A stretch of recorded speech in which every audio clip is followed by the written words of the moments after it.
What is going on, already? AHS Rules back again with another video. We're for another weekly ROH TV review, and this is a very interesting episode of Ring of Honor because our last two matchups were Proving Ground matchups, but before we get to those matchups, we saw several talents from New Japan Pro Wrestling compete on this episode, as this episode was taped before and after last week's Collision, which was taped or happened prior to the Forbidden Door event. So it's interesting to see some new and familiar faces on this episode of Ring of Honor. So let's start talking about the action. The first matchup was Dralistico and Preston Vance versus Mark Wheeler and Vikram Bashir. LFI ambushed their opponents prior to the Code of Honor at the beginning of the match, and this leads to them having a dominant and quick victory. The next matchup was the Dark Order, John Silver and Alex Reynolds versus the Righteous, which was Vincent and Dutch. I almost called him Butch, but that is a different wrestler. That is Pete Dunne. This is another matchup that the Code of Honor we do not see as a straight to the attack by the Dark Order members, as they're trying to show their aggression that the Righteous wants them to show. Evil Uno gets ejected as the referee catches him with a chair in his hands. This leads to the Righteous cornering John Silver until he is able to get a tag in to Alex Reynolds, who unleashes his violence onto Vincent. The referee is distracted, which this referee was Rick Knox. I always just say the referee just to save time, but I wanted to make a special note of Rick Knox. The referee is again distracted, and this distraction leads to Stu Grayson hitting a flying knee to Alex Reynolds, which leads to the Righteous picking up the victory. After the matchup, Evil Uno comes back out with the chair in hand, but Grayson steps in front of him and wants Evil Uno to hit him with the chair, which he does not, and the Righteous and Stu Grayson walk away.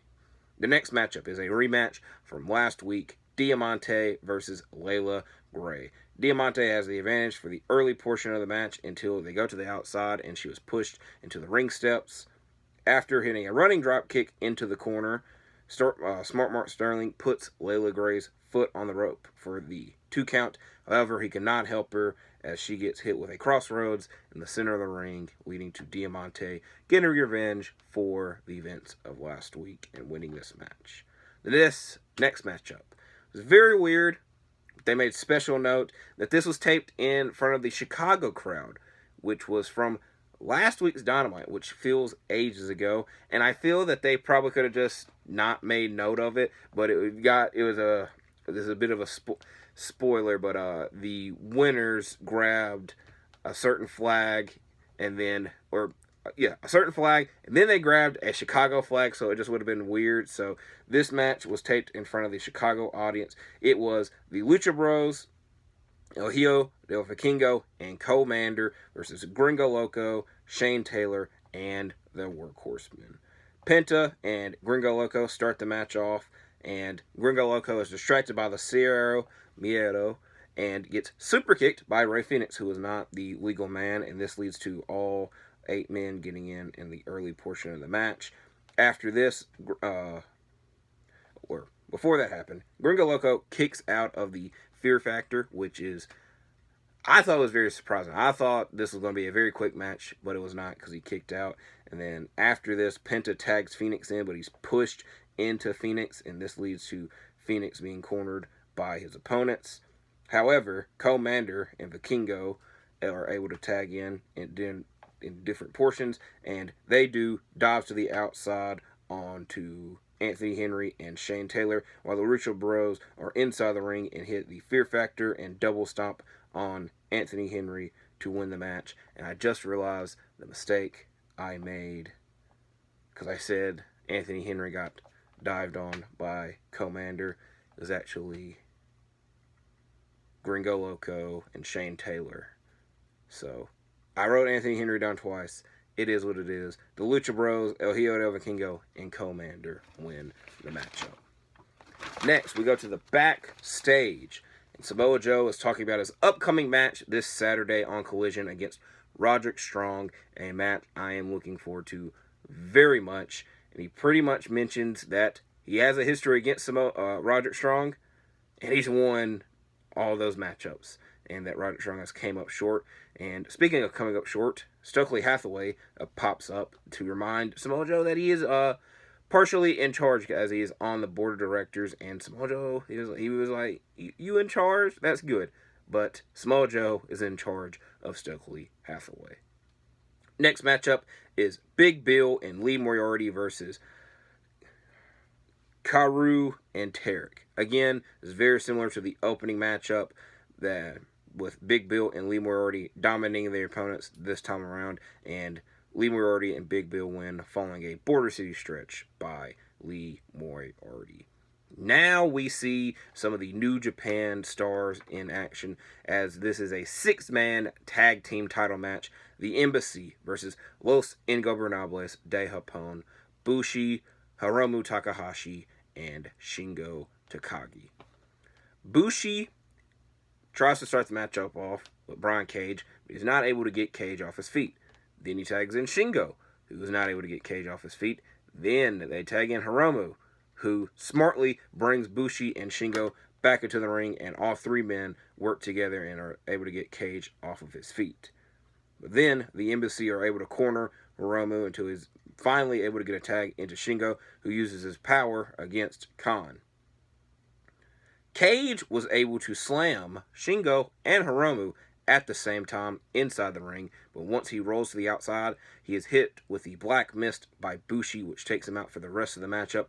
But it does not matter, as the Embassy pick up the win with the Gates of Agony hitting the Gates of Agony, which is very weird because they very rarely call them the Gates of Agony anymore. They always call them the Embassy. So seeing a tag team have their name be the same name as their finisher, I feel there's probably instances of that, but I just can't think of any off the top of my head.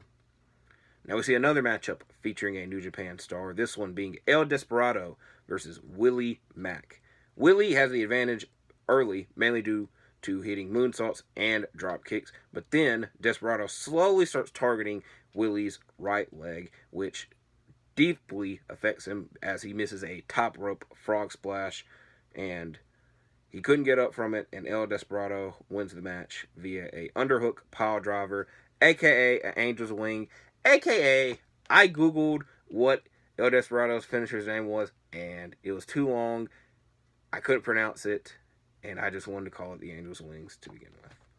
The next matchup, more New Japan talent involved, as it is Roppongi Vice versus Sho and Yujiro Takahashi, representing House of Torture. Now, I don't want to go on a long tangent. I'll go on a small bit. I'm not the biggest watcher of New Japan Pro Wrestling, as I've mentioned several times. Most of my New Japan watching comes from the big events or from the weekly Access television show. And long story short, I had no clue that Sho and Yujiro Takahashi were in House of Torture. And you were to ask me, hey, who's in House of Torture? All I know is evil. And to my defense, anything that I've heard about from House of Torture has not been positively reviewed. So I think I had some reasoning into not knowing the biggest history of House of Torture. But long story short, Roppongi Vice, who are members of Chaos, I didn't know that, have a long-standing beef with House of Torture. So that's why this matchup is taking place. The House of Torture members sneak attack to begin the match, but once the action starts, it is Yujiro and Trent in the center of the ring, and a great majority of this match is Trent getting beat up. Yujiro hits a top rope suplex, but the pin is broken up by Rocky, and then the Roppongi Vice are able to win the match with Strong Zero on Yujiro. Sho is not happy about losing, and he sneaks and attacks Trent and Rocky after the match, which leads to Orange Cassidy coming out to save the day. It is always very random and weird seeing Orange Cassidy make brief appearances on ROH. The last matchup to involve New Japan talent, as it is the United Empire, Kyle Fletcher, TJ Perkins, and Jeff Cobb, which all 3 members ROH outright. One is a current ROH roster member, as Kyle Fletcher competes regularly on ROH, but Jeff Cobb and TJP, alumni of Ring of Honor, even though Jeff Cobb has competed on the pay-per-views the past couple of times. But it's been a while since we've seen TJP. I don't know why I struggle so much to say that. TJP and ROH, and they faced the team of Christopher Daniels, Action Andretti, and Darius Martin. TJP and Andretti start the match off mainly on the ground in a headlock exchange, but the action picks up once several tags are made, and the United Empire then worry about cornering Daniels until he is eventually able to get the tag in to Darius Martin, who was able to hold his own against the UE. And then Martin and Andretti hit their double Alabama slam onto TJP. They still need a name for that maneuver. The commentators never say a name if they have a name for it. But they hit this move on TJP and shockingly win the match. The crowd was shocked. Jeff Cobb, who was on the outside and trying to get into the ring, was shocked once the 3 count happened. And even the competitors winning were shocked. So I will not lie. This was a bit of a upset, I guess you could say. So the team of Christopher Daniels, Action Andretti, and Darius Martin picked up the victory. We go backstage, and the Kingdom found Jerry Lynn. They were, last time we saw them last week, they were looking for Jerry Lynn because they were upset losing to the Infantry. And essentially, it is set up next week because their meeting with Jerry Lynn did not end well. And he sets up a 6-person tag team match as the Kingdom, with Maria, are scheduled to face the Infantry and Trish Adora. Next 2 matchups are Proving Ground matchups. This first one being for the Women's Championship, Athena versus Casey Spinelli. This is a very quick matchup. The only offense that Casey Spinelli got came via roll-up after Athena was taunting. But like I said, otherwise it was dominant for Athena, who wins the matchup and attacks Casey Spinelli afterwards. Then our last matchup of the main event, another Proving Ground matchup, this time for the World Championship. Claudio Castagnoli versus Chuck Taylor. It has been a minute since we've seen Claudio on Ring of Honor television.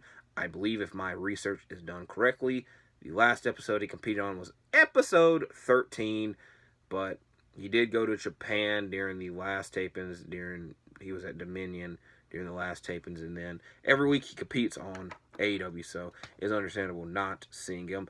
But he also explains his reasoning of not being here in the past month, and that essentially everyone is scared to face him, which makes sense. But someone that is not scared to face him is Chuck Taylor, who mentions that he's not scared of him and that he has beaten him prior. Commentary said it was an IWA Mid-South, might have been another promotion, and it might have happened multiple times. But Chuck Taylor has beaten Claudio before, but can he do it tonight?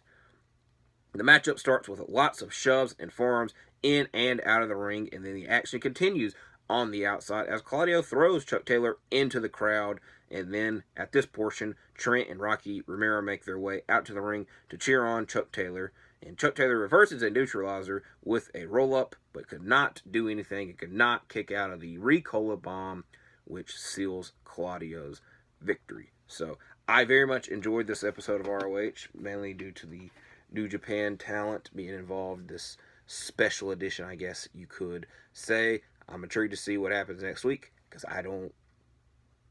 we do have the 6-person tag, but other than that, it's kind of a fresh slate. Don't know what the hell is going to happen. And we're less than a month away from Death Before Dishonor, so hopefully we get some things talked about and announced with that. But other than that, thank you for watching this video. Please like and subscribe. Tune in next week, and I'll see you when I see you.